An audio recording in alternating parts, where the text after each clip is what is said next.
Hello, everyone, and welcome to our webinar, Fracking with Forever Chemicals in Ohio. I'm Barbara Gottlieb, the Director of the Environment and Health Program in the National Office of Physicians for Social Responsibility. Today, we're going to learn about a dangerous situation in Ohio, the use of toxic Pfas chemicals in fracking and their presence in fracking wastewater. And we'll also learn about steps the state of Ohio can take to protect its residents, its land, and its water. We have three speakers today. Our main speaker is researcher Dusty Horowitz. He is PSR's expert on the use of Pfas chemicals in oil and gas operations. And he's the lead author of the report, Fracking with Forever Chemicals in Ohio, which is the basis for his presentation today. Dusty has spent nearly 20 years researching and working to protect communities from the health and environmental impacts of oil and gas drilling and fracking, as well as other environmental risks.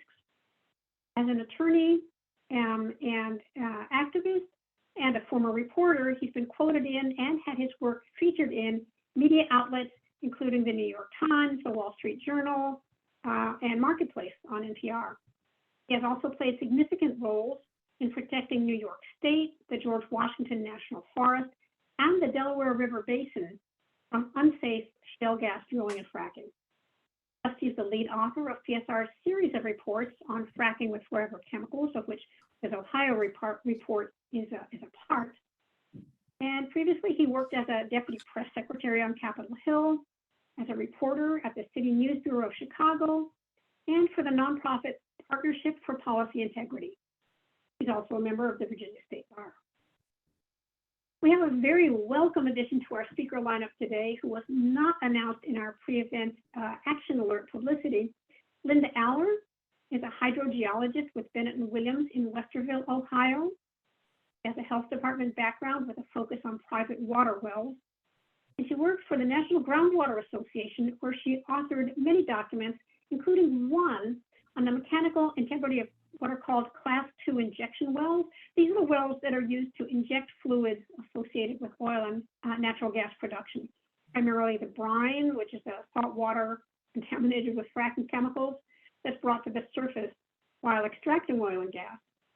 And as part of that, she also looked at the contamination by oil-filled brines. Linda is now a consultant and has been working on contamination caused specifically by Pfas chemicals for 20 years. We also have a change in today's speaker lineup. I'm sorry to say that Dr. Pinn of the Ohio NAACP is unable to be with us today due to a health issue. However, we will be joined a little later in the program by Justin Thompson, who is a youth activist in the NAACP.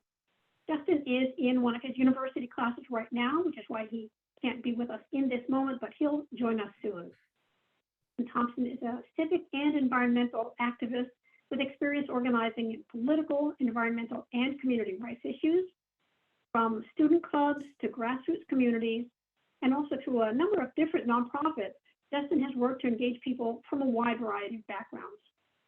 Specifically, through his work with the NAACP, he has worked with environmental justice leaders from across the country for a more equitable, sustained, and just future. Before we hear from our speakers, just a few quick words of housekeeping. The speakers will speak for about a total of 30 minutes, and then we'll have time for question and answer. If you have questions, please type them into the question box. You can see that in the bar at the bottom of your screen. I'll read them out at the end of the presentation. So please be sure and put them in the question box, not the chat, so that I don't miss them.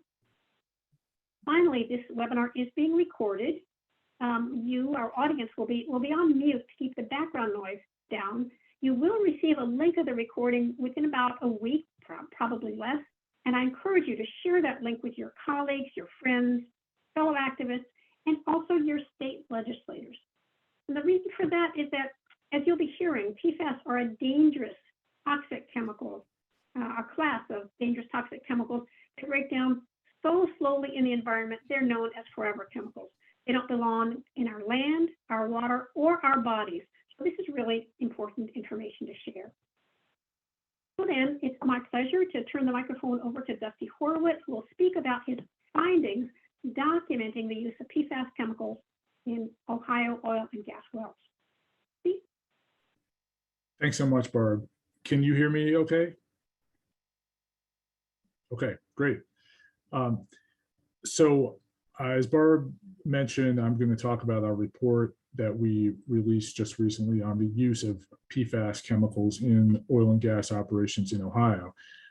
We found that oil and gas companies had used this class of chemicals that are extremely toxic and persistent in the environment in oil and gas wells since at least 2013.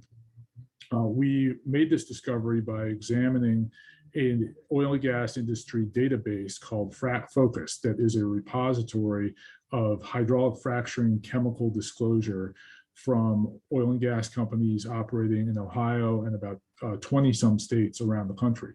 And we found that oil and gas companies had used PFAS chemicals in 101 wells in 8 Ohio counties since 2013.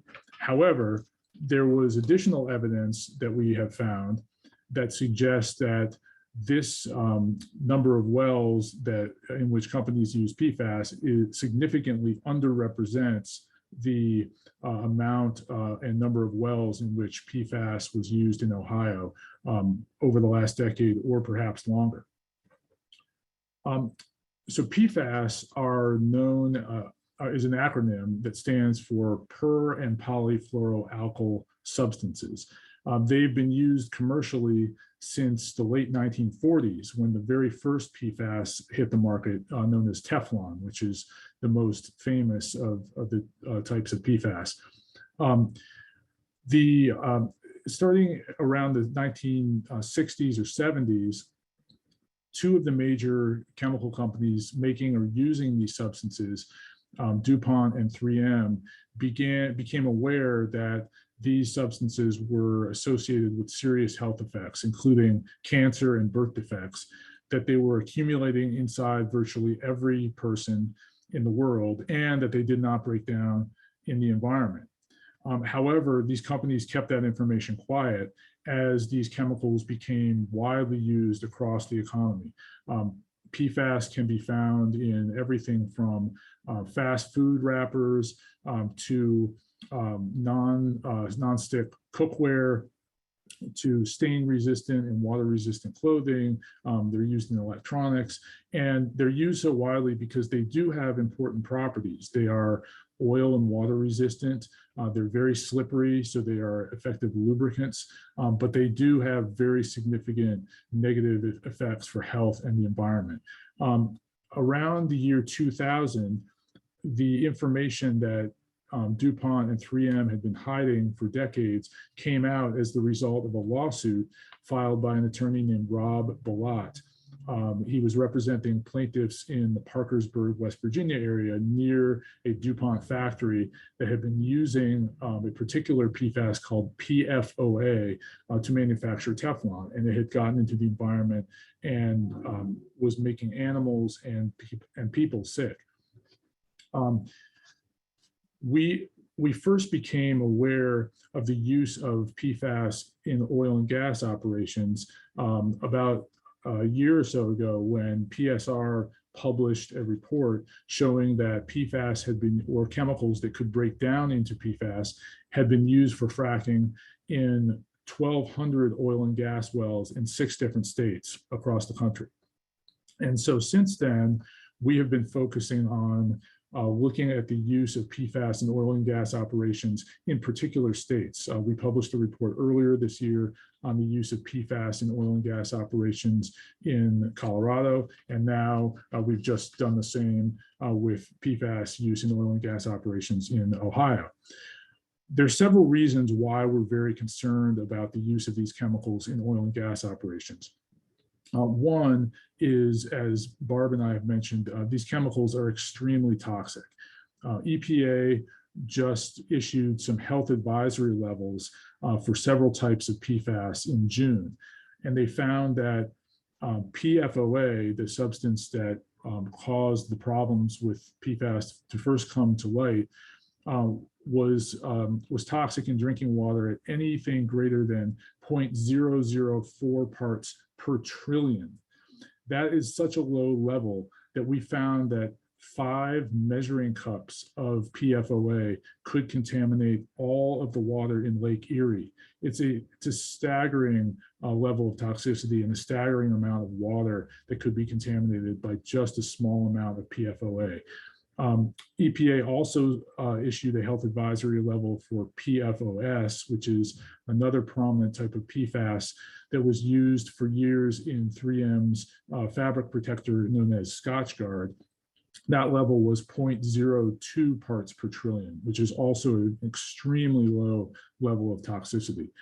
So we're concerned about the extreme toxicity of these chemicals.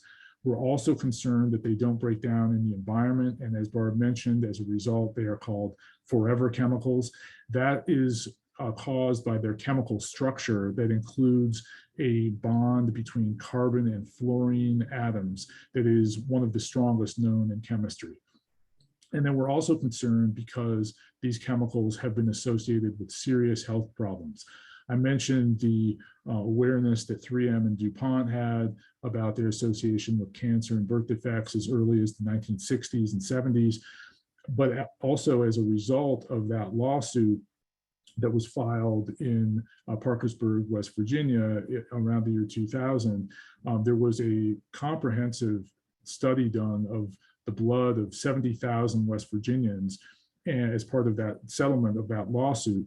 And it found an association between exposure to PFOA and multiple health problems, including cancer, preeclampsia, which is a serious condition affecting pregnant women, and thyroid disease, among others. So even small amounts of these chemicals coming in contact with people can be a problem. And we're concerned, especially in the context of oil and gas operations, that there are multiple pathways through which people could become exposed. And I'll talk about those in a moment. But I want to share in a little bit more detail our major findings. As I mentioned, these chemicals have been, we found that these chemicals in the form of Teflon or PTFE have been used in 101 wells in 8 counties in eastern Ohio. And I'm going to share my screen here so that attendees can see what this looks like on the map. Okay, can you see that map of Ohio? Okay, great. So these are the wells here in eastern Ohio, these little dots that are blue, red, and gold. This is the area of most intensive oil and gas drilling in the state of Ohio. Most of it is here in this eastern third of the state. So the wells you can see down here in the legend, the wells with red dots are the ones that were injected with PTFE or Teflon. The wells represented by blue dots were injected with trade secret surfactants. I'll mention that in a moment. And the ones with gold dots were injected with some type of trade secret chemical. So we found not only that have companies used Teflon in 101 wells in 8 counties, but we also found that companies had injected more than 2,100 wells since 2013 with some type of trade secret chemical. These chemicals could be PFAS, or they could be some other dangerous type of chemical. We don't know. Ohio law allows oil and gas companies to engage in this practice, to inject wells for fracking with chemicals and then withhold those identities from the public as trade secrets. We're even more concerned about the use of trade secret surfactants. Surfactants are a common class of chemicals used in oil and gas fracking. They could include a subclass called fluorosurfactants that include the very dangerous types of PFAS, PFOA, and PFOS. And so that is our particular concern, that when companies say that they've used a trade secret surfactant, as they have in those wells represented with the blue dots, it's possible that they could have used some of those dangerous PFAS. The evidence that we have that PFAS have been more widely used in Ohio than those 101 wells in which the use of PFAS was disclosed includes our report that we issued last summer, finding that PFAS, or chemicals that could break down into PFAS, have been used in more than 1,200 wells in 6 different states. Most of those types of PFAS or PFAS precursors were fluorosurfactants. And so it was a little bit odd that we did not see in the frac focus records any evidence of their use in Ohio, but that use could have been withheld from the public behind these trade secret claims. There was also a scientific paper published in 2021, which found that fluorosurfactants have been used in a variety of oil and gas operations, including fracking and drilling that precedes fracking since 1956, or they've been at least proposed for those uses since 1956. And then finally, there was an oil and gas industry paper published in 2008 stating that fluorosurfactants have been used in oil and gas operations for 40 years, which would go back to the 1960s. So there's significant evidence that fluorosurfactants have been used widely in the industry. And the fact that we did not find disclosed evidence of fluorosurfactant use in Ohio does not mean that those chemicals were not used in Ohio. It's possible that they could have been. 2 last points I want to mention are that there are multiple pathways of contamination or potential contamination from PFAS and other dangerous chemicals through oil and gas operations. Many of these have been identified by the U.S. Environmental Protection Agency in a 2016 report they issued about fracking and drinking water. These include spills above ground.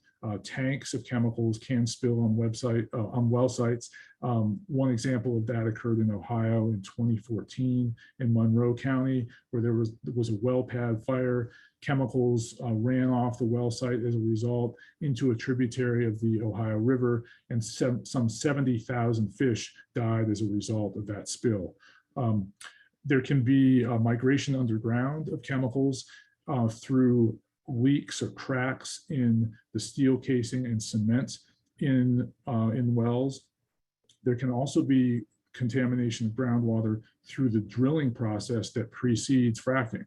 And that means that before fracking occurs, companies drill a hole straight down through the earth and rock. There's no casing or cement in the well at that point, and they can use chemicals during that process. If they're using those chemicals and they bore straight through the groundwater, which is typical during that first phase of drilling, those chemicals could get right into the groundwater. And then finally, Ohio is the recipient of billions of gallons of wastewater from fracking operations, not just from wells in Ohio, but also from wells in Pennsylvania and West Virginia. That wastewater is typically injected underground into what are called underground injection disposal wells, supposedly for permanent storage underground. But we know from past experience and even from recent experience in Ohio that those wells can leak. And perhaps some of our other guests can talk a little bit more about that later. So there are some significant pathways, potential pathways for contamination. There are others which I didn't mention as well. And when you combine those pathways for contamination and exposure with the toxicity and persistence and the health impacts associated with PFAS, that's cause for significant concern.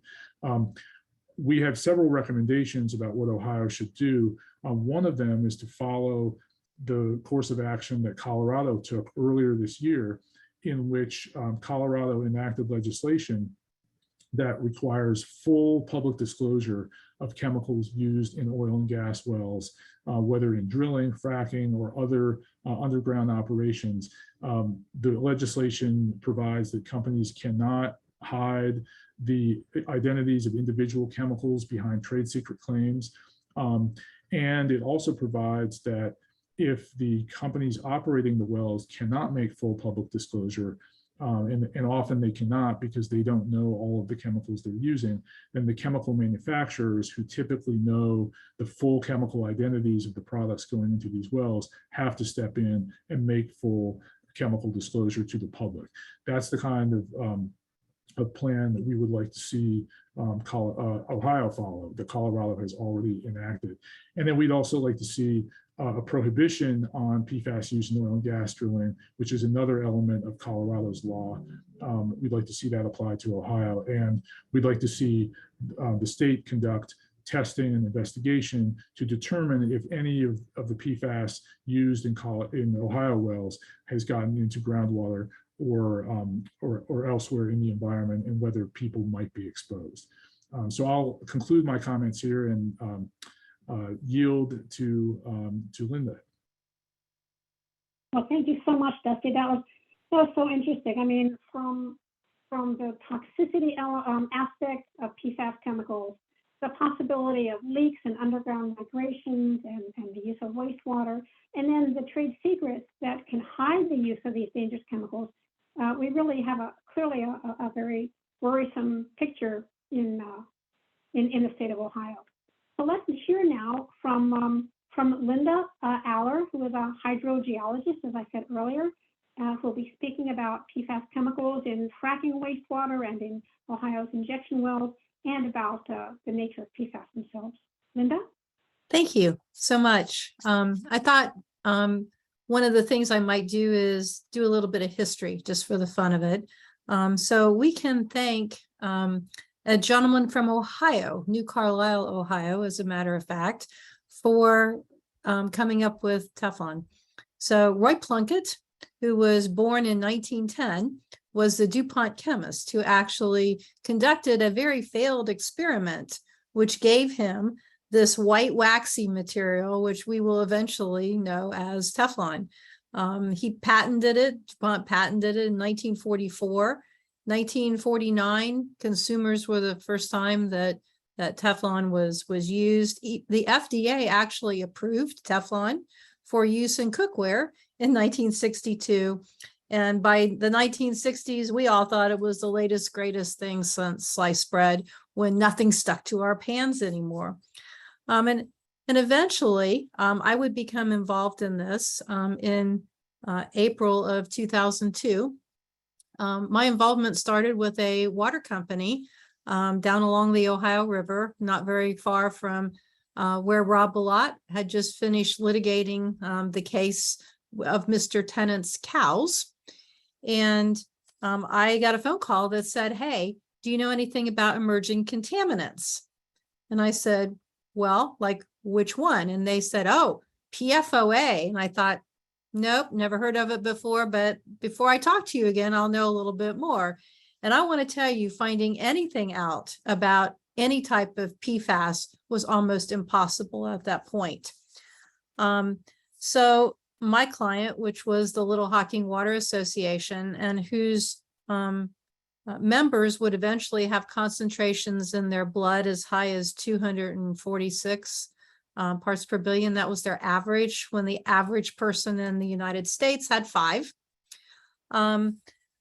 would decide they wanted to test for perfluorinated chemicals, because DuPont had told them they're in your water system. And oh yes, we've known that since 1980, but we just didn't bother to tell you.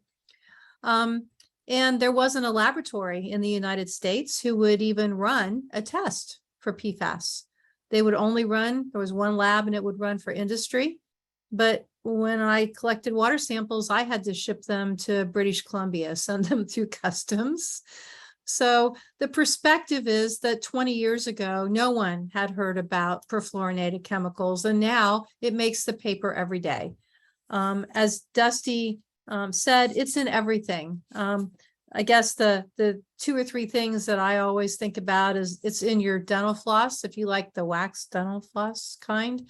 It's in your microwave popcorn. Microwave popcorn is one of the biggest offenders. But it literally is in everything. It's in artificial blood. It's in things we place in our body.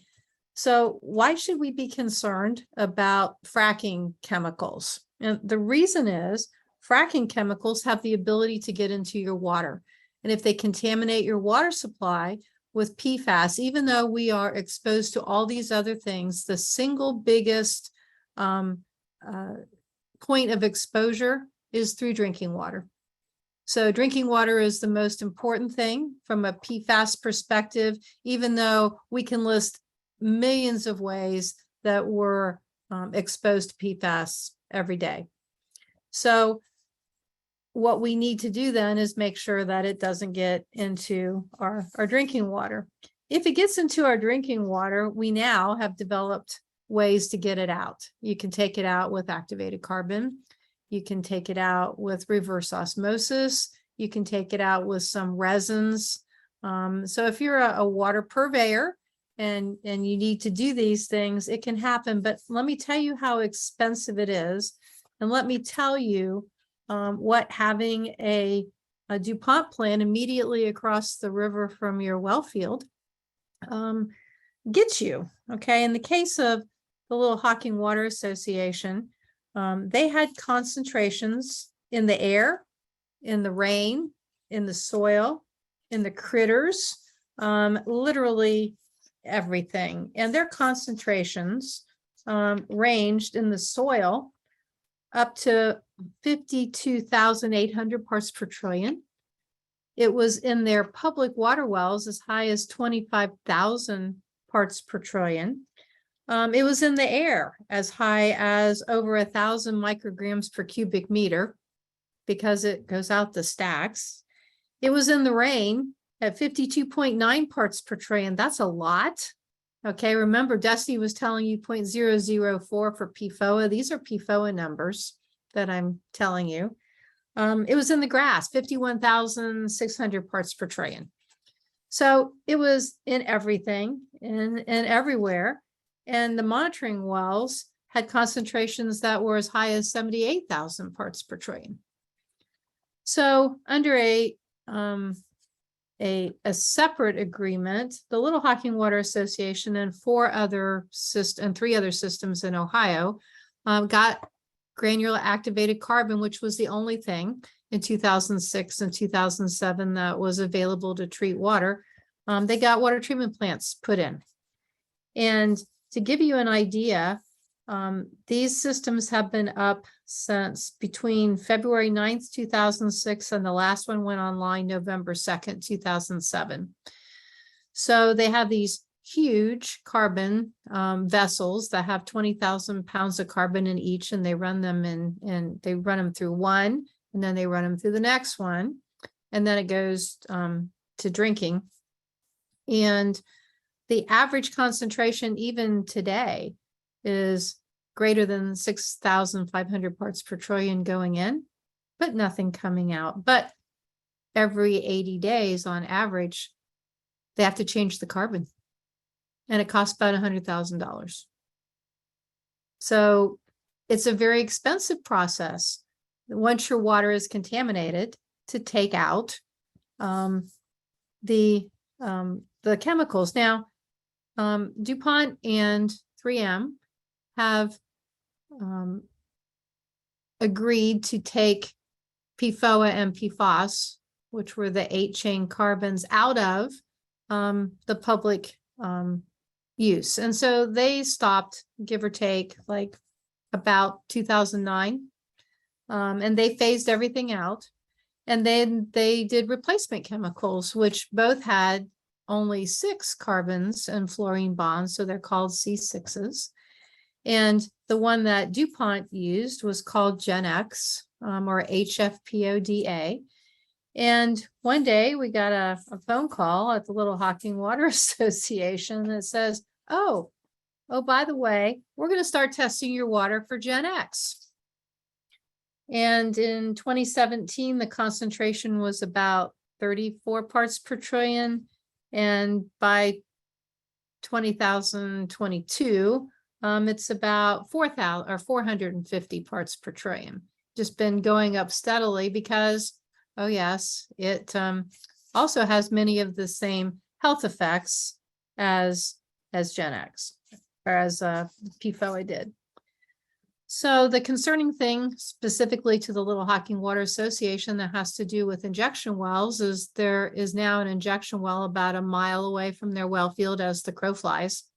That 2 brand new ones that were just permitted they already have PFAS in their water. We know that PFAS is used in injection fluids, and we know that structurally they are located in a place where there's some faults.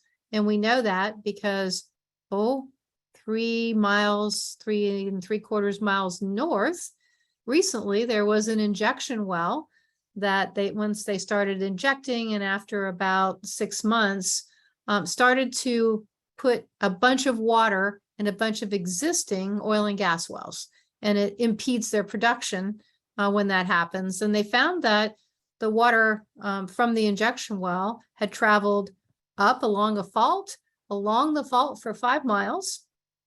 And they obviously shut that injection well down. They did drill it deeper.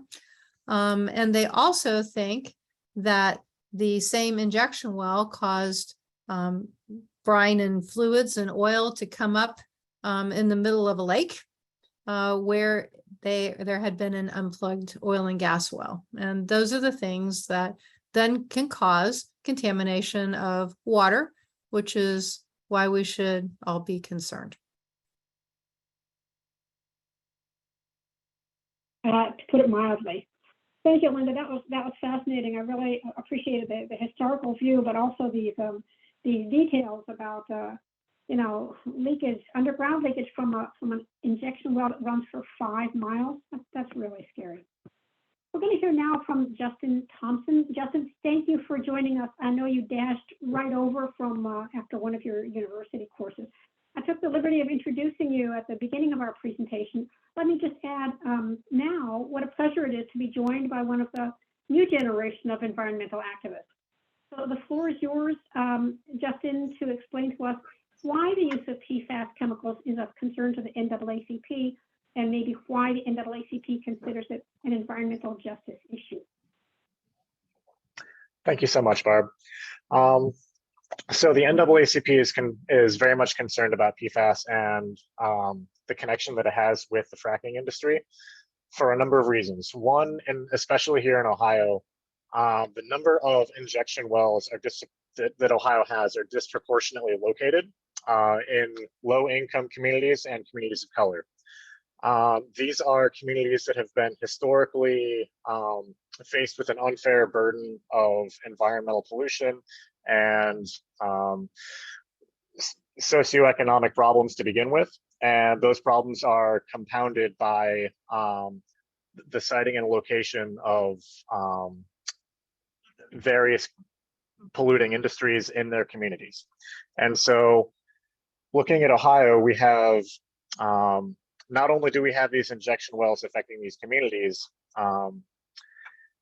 that typically do not have the same political influence that more affluent and wealthy communities have. So other communities are more likely to be able to fight back against polluters coming in, whereas these disparaged communities don't have that voice. So it's an environmental justice issue on a number of fronts in that regard. One of the other big concerns facing Ohio regarding the fracking industry and how it relates to PFAS is that Ohio uses, let me rephrase that, there are municipalities and counties within Ohio that use fracking wastewater as a means to suppress dust in the summer on their roads, and we also use it in the winter times on roads as an ice suppressant. So when we're talking about the potential for contamination from injection wells, not only do we have to worry about the risks that the other panelists have already mentioned about fractures underground and the potential spills around the fracking site, and the mitigation of those contaminants and pollutions underground, you also have to take into account how much of what is the rate of contamination and how much potential contamination is being spread on the roads, and how much of that is actually running off into the streams and waterways. Do you really want your kids running up and down the street, kicking up dust and breathing in chemicals that have been sprayed there? So there's a number of reasons why this is an issue. And to look at things from the NAACP side with an environmental justice lens, the children being affected, the people being affected, the communities are typically low-income communities. They're typically communities of color, and you don't see these chemicals being sprayed on the more wealthy communities. So that is of large concern to the NAACP, just from an environmental justice standpoint. So we have been passionate about environmental justice through the NAACP since the ECJ program was founded in 2010. And this is a very recent development, PFAS, and people are more recently becoming aware of it, I should say, is the recent development. So we are very appreciative to Physicians for Social Responsibility for the work that they have been doing in this, bringing this to light. The work that has been done highlighting PFAS in Colorado and other places in the fracking industry has been very illuminating. And so here in Ohio, it raises the question as to what is our exposure here in the community, not only in and around the well sites, but in the communities surrounding them where those chemicals could leach out. They, as has already been mentioned on this call, there are a number of health effects that are related to these chemicals. There are a number of potential contamination risks for communities. So that is why the NAACP is so very concerned about PFAS and fracking. Well, thank you for that, Justin. Especially after all we've heard from Dusty and from Linda about how toxic these chemicals are and how persistent they are, how mobile they are in water. It's really terrifying to hear about them being spread through wastewater deliberately on roads, whether it's for de-icing or for dust suppression. And as you said, imagining the kids, running along the road or splashing in a little creek. It's really very sobering. And also I appreciate what you highlighted about the fact that low-income communities, especially in communities of color, bear disproportionate amounts of exposure, and that exposure just compounds other environmentally related problems that they already face. Well, these have been wonderful presentations. Let's turn to our questions. We'll start with a very simple one. What use does PFAS have in fracking? Specifically in fracking, is it being used as a lubricant to reduce friction or for some other purpose? I'd like to take a crack at that. Dusty, is that you? Sure. I'll start in on that. It's a little bit unclear. It is unclear exactly what it's being used for. In the Ohio records that showed the use of PTFE or Teflon in the wells, it was impossible for us to tell exactly why it had been used. It could be used as a friction reducer.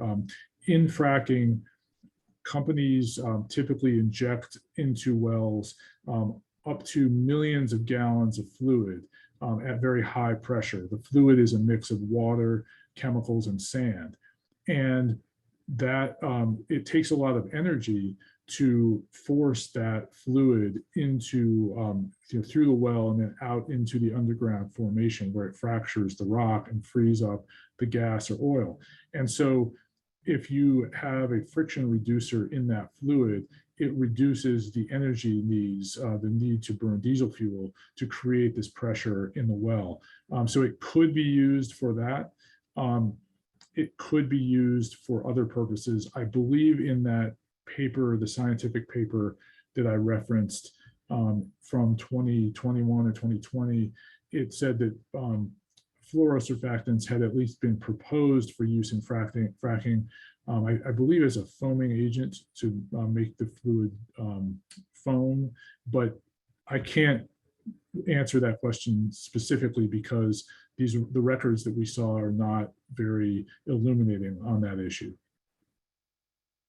I appreciate that. I appreciate, Dusty, the fact that as a researcher, you don't go beyond the evidence that's available to us. This is what we know, and it has its limitations.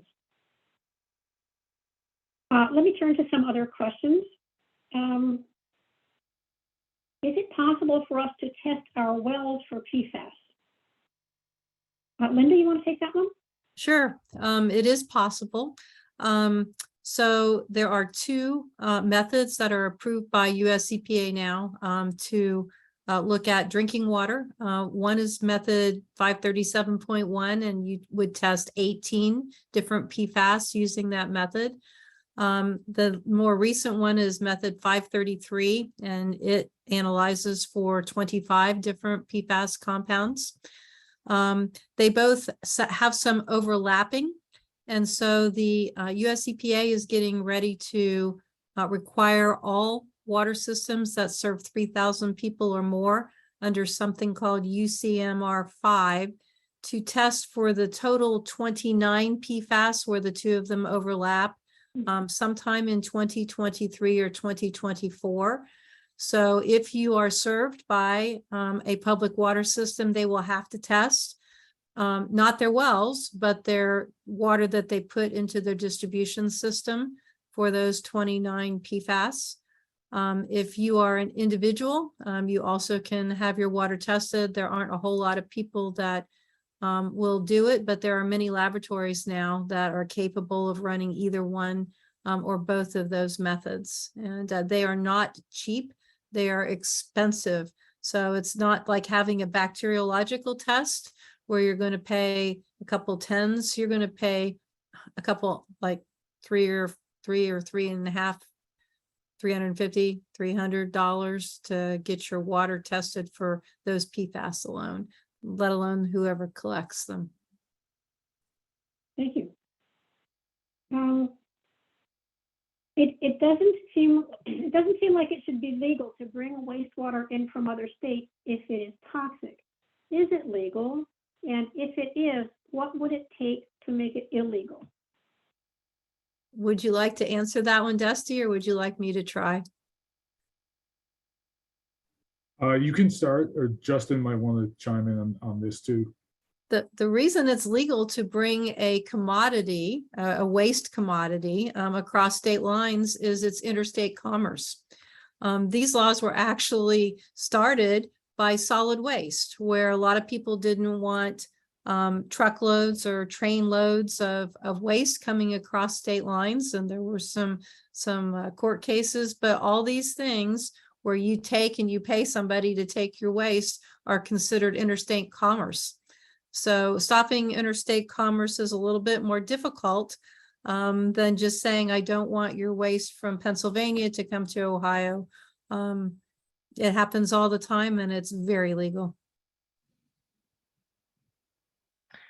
I'll just add one thing to that, which is here in Ohio, we actually charge taxes on that commodity, and we use it as a way to generate money from other states. So injection wells typically charge, I always forget if this is per gallon or per barrel. I think it's per barrel. Is that right, Dusty? It's 5 cents in Ohio, whichever the unit is. It's 5 cents in Ohio, or for waste generated within Ohio, and then it is 20 cents for waste that's generated outside of the state. And that money ends up going back into the program that regulates this industry, into ODNR.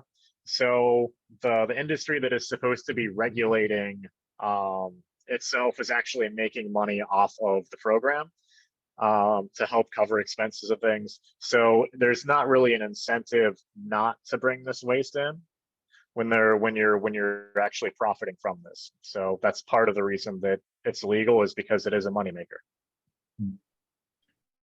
I would add also that the oil and gas wastes, despite evidence that they have very toxic chemicals in them, are exempt from the federal hazardous waste law called the Resource Conservation and Recovery Act. And they have that exemption despite the fact that the EPA, US EPA, conducted a study back in the 1980s, finding dozens of cases of pollution related to oil and gas wastes. Yet, despite all of that evidence, EPA decided not to regulate the oil and gas waste as hazardous.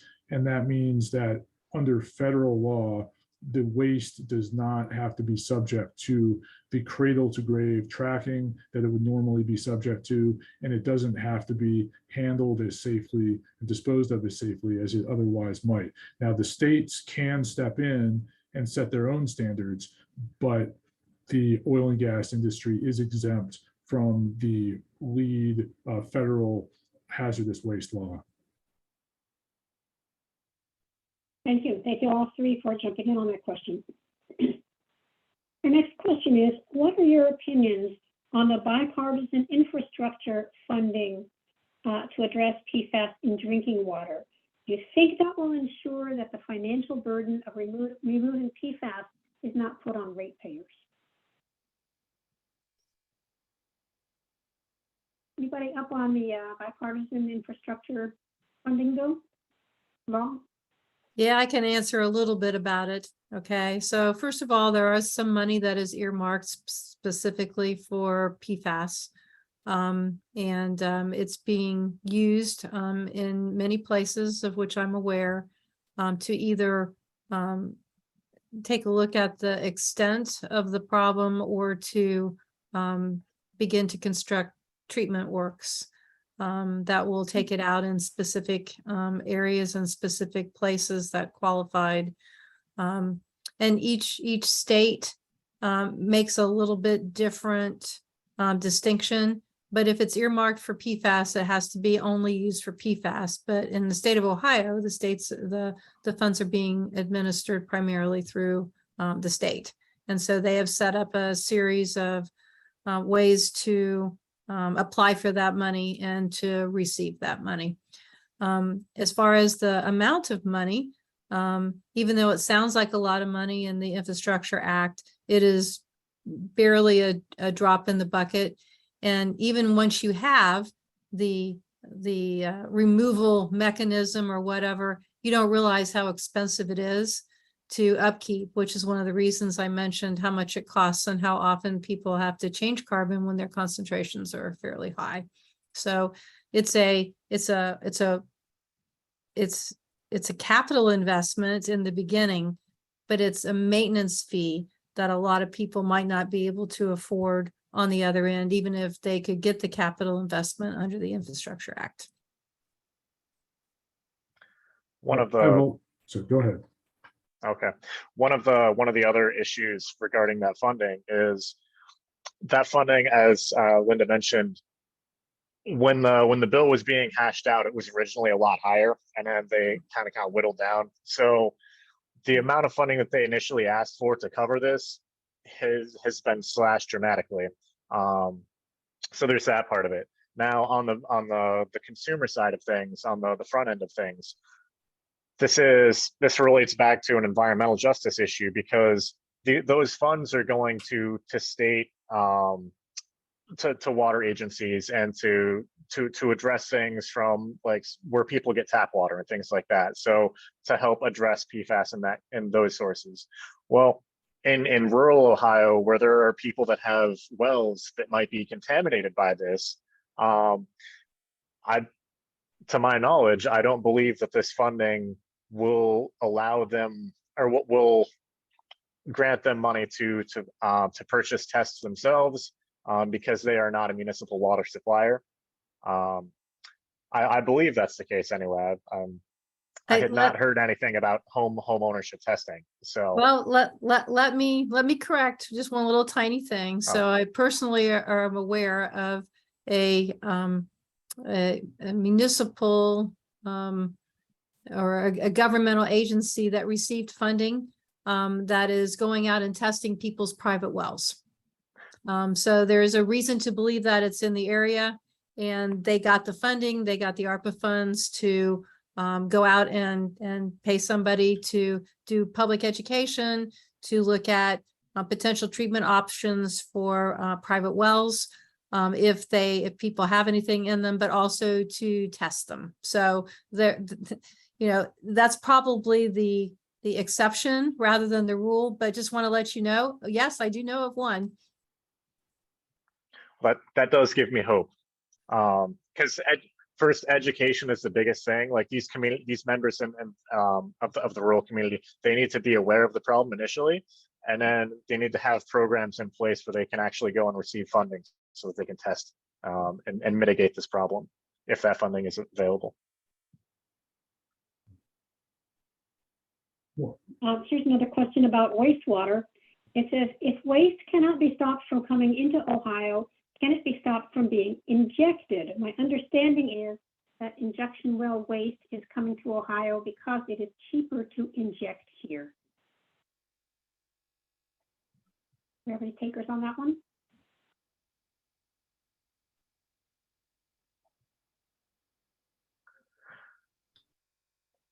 Justin? Sure. So different states do charge different amounts.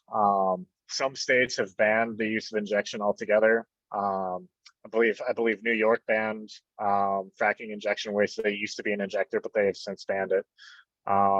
So the number of places that allow fracking injection to dispose of this waste have been shrinking. And then when you actually look at the geology of the places where that injection is possible, injection only works in theory under certain geological conditions.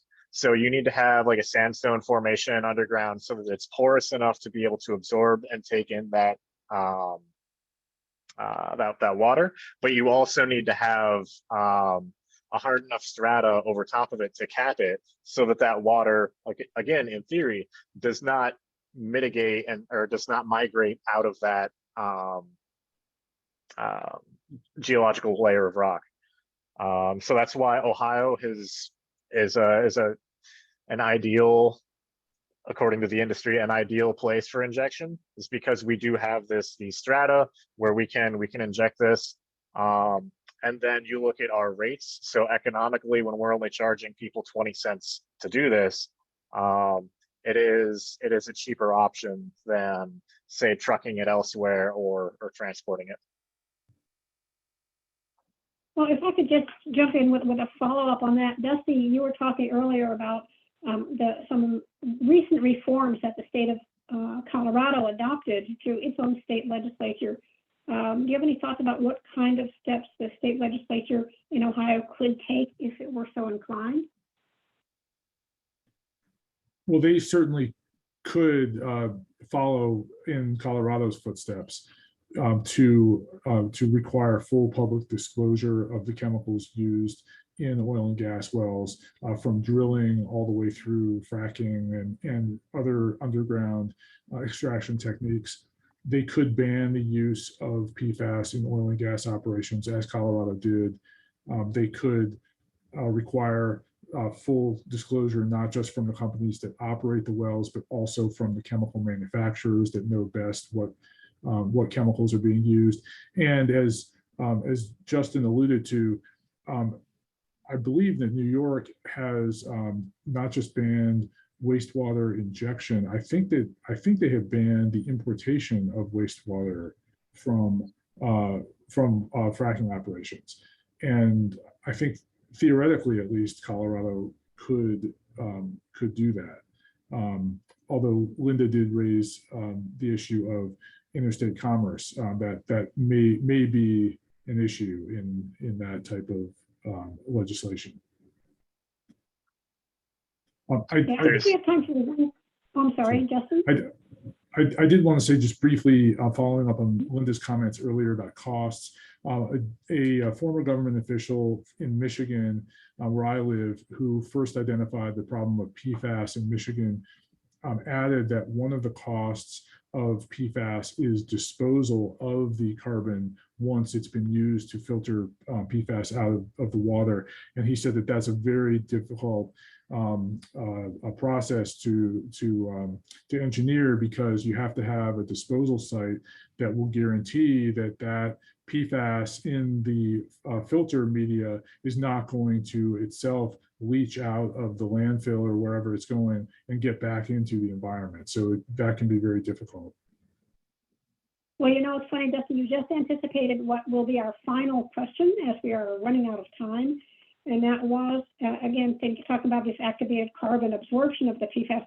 The question is, what happens to the carbon filters that are used up?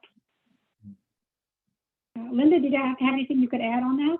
I can, and I can add a little bit. So in the beginning, when carbon was first used, it was then returned to the carbon manufacturer, and they either regened or regenerated the carbon, usually by using some high temperature thermal option, or it was disposed. The most recent trend is for the carbon to come to you. It's your carbon. Every time you send your carbon away, it's regens, you lose about 20% of it. The rest of your carbon, the same carbon comes back to you. They add about 20% again. And that is usually good for about 5 or 6 times before it all has to be disposed. So there is some methods afoot to try to reduce the amount of carbon that has to be disposed and the environmental impact by reusing the same carbon at the same site until it can't be done. I'm sorry, I don't know what the word regen means. Can you explain? I mean, where are the PFAS in all of this? That's what I'm worried about. Well, if you use a high enough temperature, you cause them to go from the carbon into the air. I'm sure you've heard about incinerators and other problems, and we all know how much PFAS there has to be in the air, because the latest studies show that now it's raining PFAS in concentrations that are higher than US EPA's new interim health numbers, the 0.004 and the 0.020 for PFOA and PFOS. So that in theory, it's now not safe to drink the rainwater because there's so much of it in the air that no matter where you test, wherever they tested in that study, it didn't matter. The concentrations were still too high. That's how it's in the Arctic. It's in polar bears. I mean, it's in almost every living thing on the face of the earth. In other words, out of the frying pan into the fire is not a solution. Correct. Okay, well, I will have to wrap up there. We're at our time. This has been really wonderful, very interesting, pretty scary. Thank you, Dusty Horwitz, Linda Aller, and Justin Thompson. Thank you, Julia Morgan, who is our tech person behind the scenes. And for all of you who are on this as our audience, or anybody who registered for this webinar, you will be receiving the link. You've heard how important this information is. Please share it with friends, colleagues, state legislators, and your local water bureau. For PSR, thank you very much and have a good afternoon. Bye-bye.